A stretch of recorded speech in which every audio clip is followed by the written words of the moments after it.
Hello, this is Michael, and this is your Faith Builders podcast. I want to let you know that I do not own the rights to this music, but I sure do like listening to it.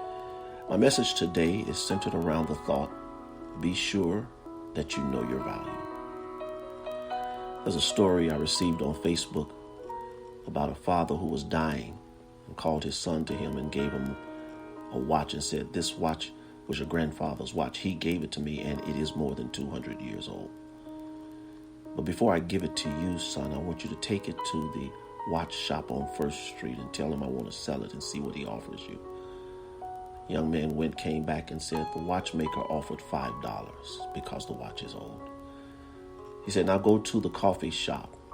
The young man went to the coffee shop, came back and said the coffee shop owner offered $5. He says, "Now go to the museum and show them the watch." And he went to the museum, came back and said, "Dad, they offered me $1 million. The father said, "I wanted to let you know that the right place values you in the right way. Don't find yourself in the wrong place and get angry if you're not valued. Those that know your value are those that appreciate you. So don't stay in a place where nobody sees your value. You must know your worth." And I want to suggest, my friends, you need to know your worth. Be sure that you know what you are worth.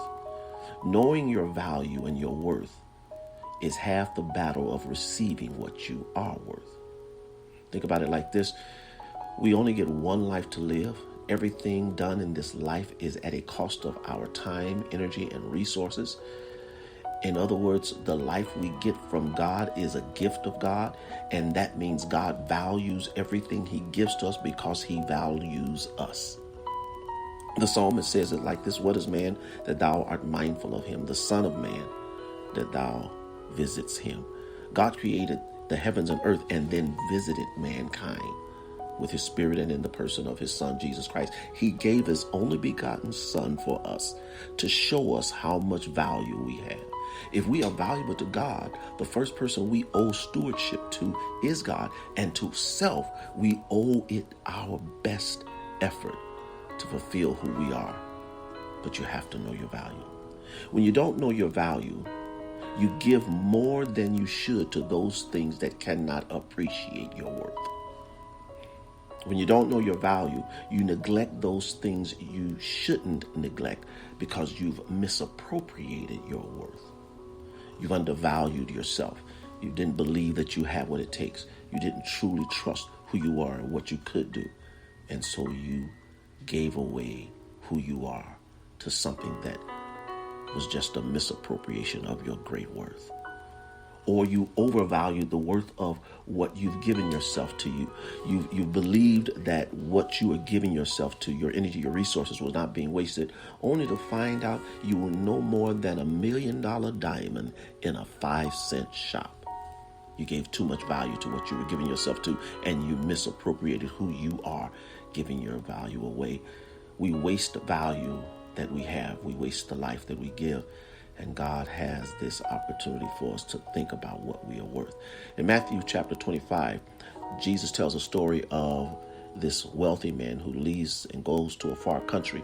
He gives 5 talents to one man who turns them into 10, 2 talents to another who turns them into 5, and 1 talent to one man who didn't know the value of what he had, and he buries his treasure. He's later judged for it, because he didn't take advantage of what he had. And I want to suggest, my brothers and sisters, you have great value in God's kingdom. So take advantage of this opportunity to live it and give it your best. Be sure that you know your value. Thank you, and I hope that you've been blessed by this word. I want to remind you, please, my friends, go over to Amazon.com, search my name, Michael L. Randle, and get a copy of one of my books. They're all under $20, and you will be blessed by the reading of this book. My latest release is Developing a Winning Faith, and I would be so blessed if you would just get a reading, get that book, and read through it. I'm sure it will lift your faith. I hope you were blessed by this message today, And I encourage you to just be sure to know what you are worth. Won't you have yourself a blessed day?